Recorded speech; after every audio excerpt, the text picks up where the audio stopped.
2-minute essay. Eddie knocks on B's door. He looks stressed. B, I need your help. Junior has to write an essay for school, and it's due tomorrow. Tomorrow? Eddie, why are you doing this now? It's 9 o'clock at night. I forgot. Please help me. You're smart. Okay, fine. What's the essay about? A chapter from a book about animals.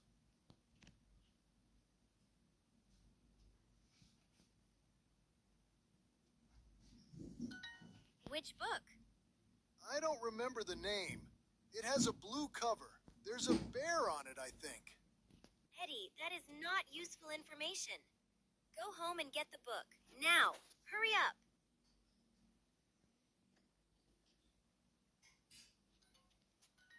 Eddie runs to his apartment and comes back with the book. Bears of North America. Okay, good. Which chapter? Chapter 3. It's about baby bears. B reads the chapter. Okay. First, Junior needs a strong introduction with a clear argument about the chapter. He's 8, B. Right. Okay. A simple introduction.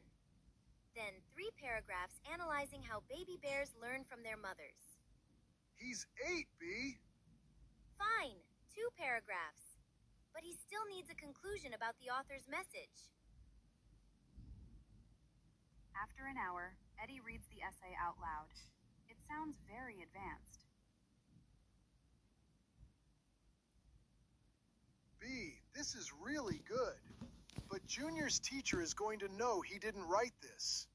What? No, it's perfect.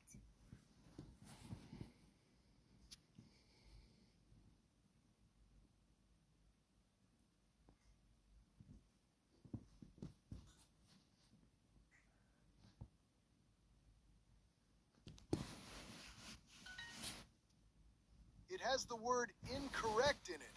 Junior can't even spell bear sometimes. Okay, maybe I got a little carried away. Eddie looks at his phone. Oh, wait. I just read the message from his teacher again. The essay is due next week, not tomorrow. Eddie, I just spent an hour on this. I could have been working. But now we don't have to hurry up. That's good news, right? I am never helping you again. You always say that. See you tomorrow, B.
Bye bye.